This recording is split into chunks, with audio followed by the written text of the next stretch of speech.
أعوذ بالله من الشيطان الرجيم بسم الله الرحمن الرحيم حاميم تنزيل الكتاب من الله العزيز الحكيم غافر الذنب وقابل التوب شديد العقاب ذي الطول لا إله إلا هو إليه المصير صدق اللہ العظیم اما بعد اعوذ باللہ من الشیطان الرجیم بسم اللہ الرحمن الرحیم.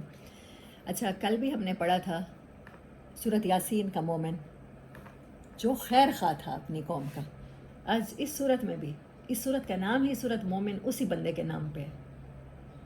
دیکھیں، اللہ تعالیٰ کے لیے کچھ بھی کیا جائے نا، وہ ایسی قدردان ذات ہے، وہ ایسی قدر کرتا ہے کہ وہ حضرت موسیٰ علیہ السلام کی قوم کا مومن تھا، ایمان والا تھا. موسیٰ علیہ السلام اور نبی صلی اللہ علیہ وسلم کو تقریباً 2000 سال کا فرق ہے. حضرت عیسیٰ علیہ السلام اور نبی صلی اللہ علیہ وسلم کو تقریباً 700 سال کا فرق ہے یا 570 سال کا ہے. تو حضرت عیسیٰ اس سے بھی 1500 سال تقریباً پہلے ہیں. اس زمانے میں کوئی ایمان لایا ہے، اسے نہیں پتہ ہوگا کہ کوئی آخری نبی آنا ہے اور ان کے اوپر یہ آخری کتاب نازل ہونی ہے جو قیامت تک آنے والے انسان پڑھیں گے، اور اس میں اس کا ذکر ہے. عزت اور شہرت کی انتہا ہے جس سے رب نے اس کو نواز دیا ہے. تو آج ہم اس کی سٹوری پڑھیں گے، اس کی خصوصیات دیکھیں گے، اس نے ایسا کیا کیا تھا کہ اللہ تبارک تعالیٰ نے، کہ قرآن کا ایک ایک ورڈ ہمارا ایمان ہے نا، کہ اس کا ایک ایک ورڈ پڑھنا 10 نیکیاں ہیں. اور آپ نے فرمایا الف لام میم ایک ورڈ نہیں ہے، الف علیحدہ ہے، میم علیحدہ ہے اور لام علیحدہ ہے. ہاں، تو 30 نیکیاں ہیں اس پہ. تو جب اس کا تذکرہ ہوگا ہم سورۃ مومن پڑھیں گے. ہم بغیر ترجمے کے، بغیر تفسیر کے، اس کی سٹوری جانے بغیر سورۃ مومن رمضان میں جب بھی ختم کرتے ہیں پڑھتے چلے جاتے ہیں، ہمیں پتہ نہیں ہے. تو آج ہم جانیں گے کہ اس نے ایسا کیا کیا تھا کہ اللہ نے اسے ہماری آخری کتاب میں ریکارڈ کر کے ہمارے پاس بھیج دیا. آیت نمبر 28 سے 45 تک اتنی ساری آیات میں اس کا تذکرہ ہے. شروع ہوتا ہے وقال رجل مؤمن من آل فرعون يكتم إيمانه وتقتلون رجلا أن يقول ربي الله وقد جاءكم بالبينات من ربكم وإن يك كاذبا فعليه كذبه وَإِن يَكُ صَادِقًا يُصِبْكُم بَعْضُ الَّذِي يَعِدُكُمْ إِنَّ اللَّهَ لَا يَهْدِي مَنْ هُوَ مُسْرِفٌ كَذَّابٌ. ایک شخص جو مومن ہو گیا تھا، جس کا ایمان جو لے آیا تھا، من آل فرعون، وہ فرعون کی آل میں سے تھا. موسیٰ علیہ السلام کی آل میں سے نہیں تھا. اس کی قوم کیا تھی؟ جو فرعون کی تھی. تو اس سے کیا پتہ چلا؟ اللہ کے ہاں قبیلے، ذاتیں، قومیں، وہ یہ نہیں دیکھتا، ہماری صورتیں نہیں دیکھتا کہ یہ شیخ صاحب ہیں، یہ ملک صاحب ہیں، یہ خان صاحب ہیں، یہ اونچی ذات سے تعلق رکھتے ہیں، ادھر ہدایت کے فیصلے کر دوں، علماء سارے اس ذات میں ہونے چاہیے. وہ یہ نہیں دیکھتا. وہ نیتیں ہمارے خلوص دیکھتا ہے اور پھر کسی کو بھی نواز دیتا ہے. آپ کو پتہ ہے قارون کیا لگتا تھا؟ قارون حضرت موسیٰ علیہ السلام کی آل میں سے تھا. ان کا فرسٹ یا سیکنڈ کزن تھا. اور اس کی سوچ اور اس کی فیلنگز کیونکہ آل فرعون کے ساتھ تھیں، تو اس کا انجام فرعون کے ساتھ ہو گیا. اور یہ آل فرعون سے تعلق رکھنے والا، فرعون کا کزن ہوگا، بھانجا ہوگا، بھتیجا ہوگا، نواسا ہو سکتا ہے، پوتا ہو سکتا ہے، کوئی بھی اس کی آل میں سے، اللہ نے کہا ہے قرآن میں. لیکن کیونکہ اس کا وہ ایمان والا تھا تو اس کا انجام انبیاء کے ساتھ، اس کا انجام اتنا خوبصورت کہ وہ کتاب جو وہ اس نبی پہ نازل ہوئی جو تمام انبیاء کے سردار ہیں، اس کتاب میں اس کا تذکرہ ہے اس کے ایمان کا. اللہ تعالیٰ باعث نہیں ہے، وہ ہماری طرح نہیں ہے کہ نہیں یہ میرے قبیلے کا ہے تو یہ اچھا ہے، میری ذات جو ہے وہی اعلیٰ ہے. نہیں، وہ ایک شخص، اللہ نے اس کا نام بھی نہیں بتایا، وہ ایک شخص جو آل فرعون میں سے تھا، لیکن اس کی خصوصیت کیا تھی؟ وہ ایمان لے آیا تھا. لیکن کیا کیا ہوا تھا؟ یک تو مو ایمان ہے، اس نے اپنے ایمان کو کتمان چھپایا ہوا تھا، کسی کو بتایا نہیں تھا. اب تک کسی کو پتہ ہی نہیں تھا. جب فرعون کے دربار میں موسیٰ علیہ السلام آتے رہے، اس کو پہلی دفعہ پیغام دیا، سورۃ طٰہٰ میں ہے، بہت سی صورتوں میں ہے. قرآن میں جتنا تذکرہ موسیٰ علیہ السلام کا ہے اتنا کسی نبی کا نہیں ہے. لیکن ہم ایک لمحے کے لیے نہیں سوچتے حضرت موسیٰ علیہ السلام کا تذکرہ قرآن میں کیوں زیادہ ہے؟ ان کی قوم کے واقعات کیوں زیادہ ہیں؟ ہمیں صرف ان کی مثالیں کیوں دی گئی ہیں؟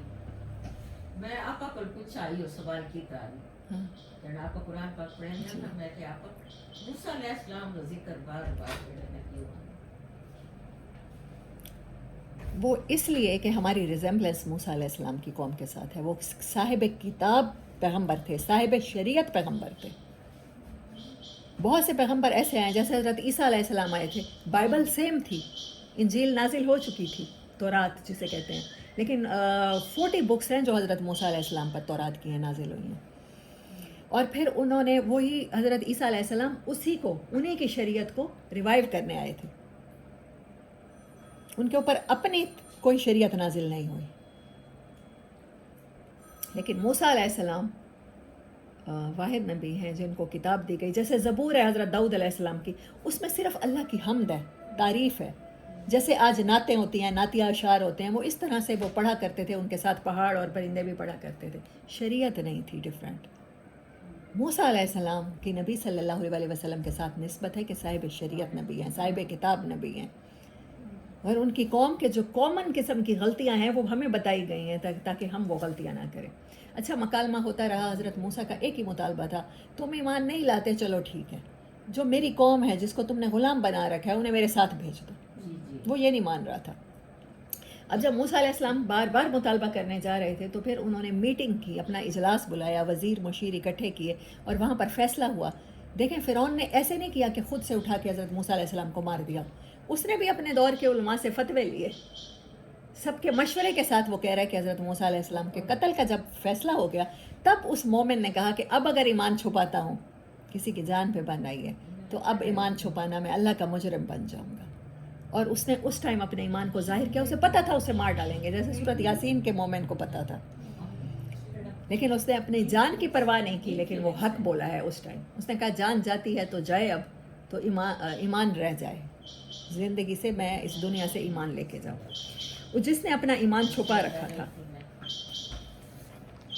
کہنے لگا کیا تم قتل کرو گے اس آدمی کو جو یہ کہتا ہے کہ اللہ میرا رب ہے، حالانکہ تمہارے پاس واضح نشانیاں آ چکی ہیں. اب وہ جادوگروں والا واقعہ بھی ہو چکا تھا. حضرت موسیٰ علیہ السلام اپنے معجزات بھی دکھا چکے تھے.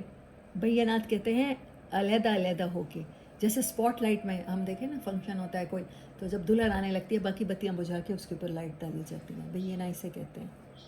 یا کوئی چیز مکس ہوتی ہے، کلرز کو مکس کر دیا جائے تو پتہ نہیں چلتا کہ کون سا کلر رہ گیا ہے. باقی ریڈ اور گرین کو مکس کریں جیسے براؤن بن جاتا ہے، یلو اور اس کو بلو کو مکس کریں گرین بن جاتا ہے. مکس نہیں، علیحدہ علیحدہ ہوئی چیز، واضح چیز کو بینہ کہتے ہیں. جبکہ تم جان چکے ہو تمہارے رب کی طرف سے حضرت موسیٰ علیہ السلام کا آنا حق ہے. اور اگر فرض کیا جائے موسیٰ علیہ السلام جھوٹ بھی بول رہے ہیں تو جھوٹ کا نقصان تو انہیں ہی ہوگا نا، تم جانے دو ان کو قتل کیوں کرتے ہو. اور اگر وہ سچ بول رہے ہیں تو پھر یہ ہو سکتا ہے کہ جیسی تکلیفیں پچھلی قوموں کو آئیں تو وہ انہیں تکلیفوں میں مبتلا نہ ہو جائے. یہ اس کی ساری باتیں ہیں. وہ پھر کہتا ہے وقال الذی آمن، وہ جو ایمان لے آیا تھا، انی اخاف علیکم، اپنی قوم کی خیر خواہی کر رہا ہے، مجھے ڈر لگتا ہے، تمہارے لیے خوف ہے، اپنے لیے نہیں لے ہے خوف. مثل یوم العذاب، تمہارے اوپر جیسے گروہ عذاب حزب کی جمع ہے، جیسے گروہوں پر عذاب آئے. گروہ کون کون سے؟ مثل داب قوم نوح و آدم و سمودا، قوم نوح پہ عذاب آیا، قوم عاد پہ آیا، قوم سمود پہ آیا، والذین من بعدہم، جو ان کے بعد آئے. وما اللہ یرید ظلما للعباد، اور اللہ تو اپنے بندوں پر ظالم نہیں ہے. وہ تو کہتا ہے فلاں جگہ آگ لگی ہوئی ہے، اس سے بچ جاؤ میرے بندو، اس طرف نہ جاؤ. وہ اپنے پیغمبر بھیجتا ہے جو وارننگ دیتے ہیں. نذیر کا مطلب ہی یہی ہوتا ہے، آپ کو وارن کرنے والا.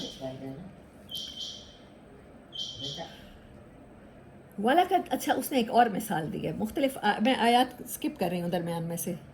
وَلَقَدْ جَاءَكُمْ يُوسُفَ مِن قَبْلُ بِالْبَيِّنَاتِ، سب سے پہلے مصر میں کون آباد ہوا تھا؟ حضرت یوسف علیہ السلام. بنی اسرائیل انہی کے ذریعے آباد ہوئے تھے. آپ کو پتہ ہے حضرت یعقوب علیہ السلام کنان میں رہتے تھے، کوئی مضافاتی بستی تھی، دور تھی. جب حضرت یوسف کے بھائی غلہ لینے آتے تھے یا کچھ بھی تو وہ ٹریول کر کے آتے تھے حضرت. تو یہ سب سے پہلے حضرت یوسف کو جب مصر میں حکومت ملی، ان کو وزیر خزانہ بنایا گیا، تو انہوں نے اپنے پیرنٹس کو بھی بلوایا اور اپنے بھائیوں کو، وہ 12 بھائی تھے حضرت یوسف علیہ السلام سمیت. تو وہ 12 بھائی تھے اور انہی سے یہ بنی اسرائیل کے 12 قبیلے ہیں. ان لوگوں کو وہاں پر حکومت دی، اچھے طریقے سے رہتے رہے. پھر انہی کی نسل میں آہستہ آہستہ آگے پھر بدعت، پھر شرک. آپ کو پتہ ہے جیسے نبی صلی اللہ علیہ وسلم کے بعد صحابہ کا ایمان ٹھیک تھا، پھر اس تابعین کا دور، اس میں کچھ دین میں خرافات شامل ہونا شروع ہوئی. پھر بعد میں، اور ہم تو اینڈ آف ٹائمز میں جی رہے ہیں، جینے والے لوگ ہیں. ہمارے لوگوں کے لیے یہی ہے کہ آپ نے صحابہ سے فرمایا کہ تم ایمان میں سے 10% بھی چھوڑو گے تو اللہ کے ہاں مغضوب ہو جاؤ گے، اور آخری آنے والے لوگوں میں اگر 10% بھی دین پر کوئی عمل کر لے گا تو وہ کامیاب ہونے والے لوگوں میں ہو جائیں گے۔ اللہ ہمیں کامیاب ہونے والوں میں رکھے۔ تو انہوں نے مثال دی کہ یوسف علیہ السلام تو آپ سے ادھر یہ موسیٰ علیہ السلام آج آئے ہیں، آج 1000 سال گزر چکے ہیں یا 800 سال یا 900 سال، تم بھول گئے ہو یہی پیغام لے کر حضرت یوسف تو مصر میں آئے تھے نا۔ اب مصر میں فرعون کی سویلائزیشن ہے، آج تم کہتے ہو کہ وہ ہمارے پاس بیسٹ سویلائزیشن ہے، لیکن اس سے پہلے یوسف تمہیں رب کا پیغام سنا چکے ہیں۔ فما زلتم فی شک مما جاءکم بہ، تمہیں کسی طرح کا شک نہیں ہونا چاہیے۔ شک ہونے کے بعد کیا ہوتا ہے؟ پھر ہلاکت آتی ہے۔ الذین یجادلون فی آیات اللہ، وہ لوگ جو اللہ کی آیات میں بغیر سلطان بغیر دلیل کے جھگڑا کرتے ہیں۔ کبر مقتا عند اللہ، اللہ کے ہاں بہت بڑا جرم ہے۔ وعند الذین آمنوا، اور ایمان والوں کے نزدیک بھی اسی طرح اللہ مہر لگا دیا کرتا ہے ہر اس دل پر جو متکبر ہے اور ظلم کرتا ہے۔ وقال فرعون یا حامان، اور فرعون نے کہا اے حامان۔ حامان کا ورڈ بھی اس صورت میں پہلی دفعہ ہم نے سنا۔ حامان کیا تھا؟ اس کا کوئی قریبی دوست، اس کا وزیر، اس کا بڑا قریبی وزیر، جیسے وزیر اعظم ٹائپ تھا۔ تو وہ اس سے کہنے لگا کہ میرے لیے سیڑھی لگاؤ اور اسباب بناؤ، میں آسمان تک جانا چاہتا ہوں، وہاں جا کر ذرا میں دیکھوں تو صحیح موسیٰ کا خدا کیسا ہے۔ یہ اور کنورسیشن ہے، یہ اسی وہ جیسے پارلیمنٹ کا کوئی اجلاس ہو رہا ہوتا، اسی اجلاس میں وہ مومن بولا ہے، اور اس کے بعد اسی بات پر مشورے شروع ہو گئے ہیں کہ اب تو یہ ہماری آل میں سے بھی ہمیں کہہ رہا ہے، یہ ہمارا ہی وزیر ہے، یہ ہمارا ہی مشیر ہے، ہمارے اتنے اہم عہدے پر ہے، اور یہ ہمیں کہہ رہا ہے۔ تو پھر انہوں نے اور مشورے کرنا شروع کر دیے۔ پھر اللہ تعالیٰ نے بار بار اس کا تذکرہ کیا۔ وقال الذی آمن، اور وہ جو ایمان لایا تھا وہ کہنے لگا اے میری قوم سیدھے راستے کی پیروی کرو۔ اے میری قوم، یہ دنیا کی زندگی تو چند دن کا ساز و سامان ہے، اور آخرت کا گھر ہمیشہ کا ٹھکانہ ہے۔ جو برے عمل کرے گا تو وہ تو ذلیل و خوار ہو کے رہ جائے گا، اور جو اچھے عمل کرے گا، چاہے وہ مرد ہو یا عورت، چاہے وہ غلام ہو یا آقا، چاہے وہ کسی بھی کاسٹ سے ہو، اللہ اس کی قدر کرے گا۔ ایسے لوگ جنتوں میں داخل ہوں گے جہاں وہ بغیر حساب کے رزق دیے جائیں گے۔ اور اے میری قوم، یہ بھی وہی ورڈ ہیں جیسے صورت یاسین میں ہے، وہاں ہے وما لی لا اعبد الذی، صورت یاسین تو ہمیں سے ہر ایک کو آتی ہے نا زبانی، یہاں ہے یا قوم ما لی ادعوکم، کیا ہو گیا ہے مجھے کہ میں تو تمہیں نجات کی طرف بلاتا ہوں اور تم مجھے آگ کی طرف بلاتے ہو۔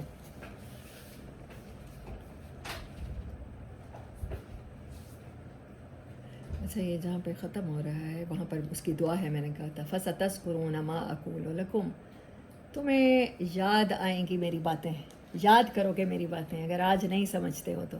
وَأُفَوِّضُ أَمْرِي إِلَى اللَّهِ، ہم پڑھتے ہیں نا یہ دعا، یہ اس مومن کی دعا ہے جس نے فرعون کے دربار میں، بھرے دربار میں، اتنے ظالم بادشاہ کے سامنے، جس کا پتہ تھا کہ ابھی مجھے مار ڈالے گا، جس نے جادوگروں کو بھی اس کے سامنے مارا تھا، اور جو موسیٰ علیہ السلام کے قتل کا بھی فتویٰ دے چکے تھے جس کی کونسل، اس کے سامنے کھڑے ہو کے جب بات کی ہے تو یہ دعا مانگی ہے وَأُفَوِّضُ أَمْرِي إِلَى اللَّهِ، میں اپنا معاملہ اللہ کے سپرد کرتا ہوں۔ ان اللہ بصیر بالعباد، اللہ تو دیکھ رہا ہے، واچ کر رہا ہے جو کچھ تم میرے ساتھ کر رہے ہو، جو موسیٰ کے ساتھ کر رہے ہو۔ فَوَقَاهُ اللَّهُ، تو اللہ نے بچا لیا، سیئات ما مکروا، وہ جو چالیں چل رہے تھے بری بری اس کے خلاف، اللہ نے ان سے بچا لیا۔ وَحَاقَ بِآلِ فِرْعَوْنَ سُوءُ الْعَذَابِ، اور فرعون والے مبتلا ہو گئے برے عذاب میں۔ اللہ کہتا ہے انجام اسی کا اچھا ہوتا ہے جو اللہ کی مان لیتا ہے، جو اپنی جان کی بازی لگا کے، چاہے دنیا کی نظر میں وہ ناکام ہو گیا،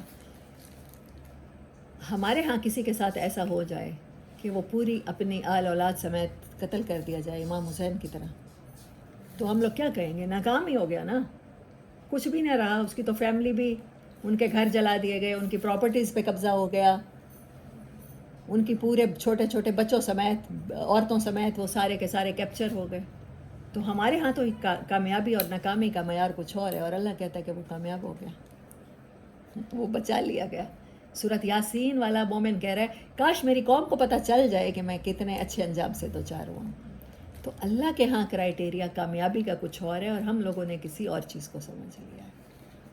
لیکن قرآن سے جوڑنے سے پھر چیزیں کلیئر ہو جاتی ہیں، پتہ چل جاتا ہے کہ اللہ کا جو معیار ہے وہی حقیقی معیار ہے۔ دنیا کی تو چند دن کی زندگی ہے، اسٹیج بنایا گیا ہے، ایگزامینیشن سینٹر سجا دیا ہے اللہ نے. اللہ ہم سب کو اس مومن جیسے انجام سے دوچار کرے. واخر دعوانا ان الحمد للہ رب العالمین.